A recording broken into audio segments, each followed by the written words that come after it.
Hello everyone, I hope you are doing well. क्या आपको इस बात का कभी ताज्जुब हुआ कि आप एक्सेल यूज कर रहे हैं और इसके ऊपर कर्सर का जो शेप है वो जगह जगह चेंज होता रहता है, तो उसका क्या मतलब हो सकता है? अगर हाँ, तो आज मैं आपको कर्सर के डिफरेंट शेप्स और उसका मतलब बताने जा रहा हूँ। जस्ट सपोज करें, अभी मेरा जो कर्सर है वो व्हाइट कलर का और प्लस का निशान है, थोड़ा सा मोटा।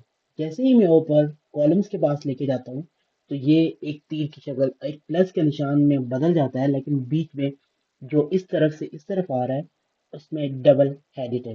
तो इसका मतलब ये है कि हम यहाँ से कॉलम्स की रीसाइज कर सकते हैं, या उसको छोटा कर सकते हैं, या इसको बड़ा कर सकते हैं। जैसे ही हम रोज के ऊपर लेके जाते हैं, तो सेम ये शेप बदल जाती है और double headed up and down की तरफ हो जाता है। तो इसका मतलब है हम रोज को ऊपर या नीचे की तरफ छोटा या बड़ा कर सकते हैं, यानी कि इनको रीसाइज कर सकते हैं। नेक्स्ट, अगर आप इस प्लस के निशान को देखें, तो इसका मतलब है या तो हम टाइप कर सकेंगे, या तो फिर हम सेल्स को, सिंगल सेल को या सेल रेंज को हम सिलेक्ट कर पाएंगे, ऐसे करके।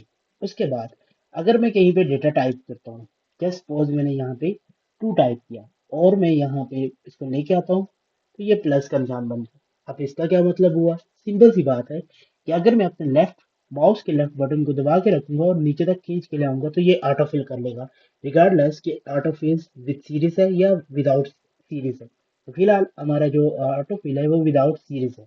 अब मैं फिर यहाँ पे 2 टाइप करता हूँ और अपने विंडो पे कंट्रोल का बटन दबा के रखता हूँ, माउस को पास लेके आता हूँ, तो आपने देखा प्लस का निशान तो उसके ऊपर आया ही आया, लेकिन साथ में प्लस के साथ एक छोटा सा प्लस। इसका क्या मतलब हुआ? अब मैं अपने माउस का लेफ्ट बटन दबा के रखता हूँ और उसको खींच के नीचे लेके आता हूँ, फिर से फिल, लेकिन इस बार फिल में चेंजिंग है। ओके, जस्ट सपोज करें मैं यहाँ पे एक मंडे लिखता हूँ और बिना कंट्रोल का बटन दबाए इसके पास लेके आता हूँ, लेफ्ट बटन को दबा के रखता हूँ, तो ये ऑटो फिल कर देगा विद सीरीज। मतलब ये हुआ कि मंडे के बाद ट्यूसडे, वेडनेसडे, थर्सडे, फ्राइडे और एंड वेडनेसडे पे जाके होगा, क्योंकि मैंने वहां पे माउस छोड़ दिया था। ओके, मेरे पास एक और कर्सर है जिसको आईबीन कर्सर बोला जाता है। ये इस तरह से, इसका मतलब ये हुआ कि हम इस सेल के अंदर अब डेटा को टाइप कर पाएंगे। ओके, इसके अलावा हमारे पास एक और कर्सर है।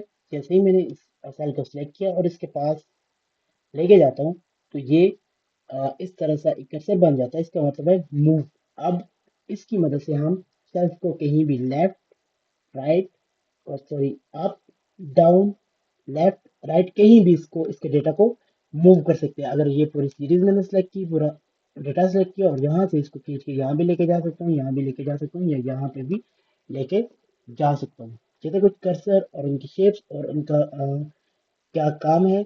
मिलते हैं किसी नेक्स्ट वीडियो में, तब तक के लिए अल्लाह हाफिज।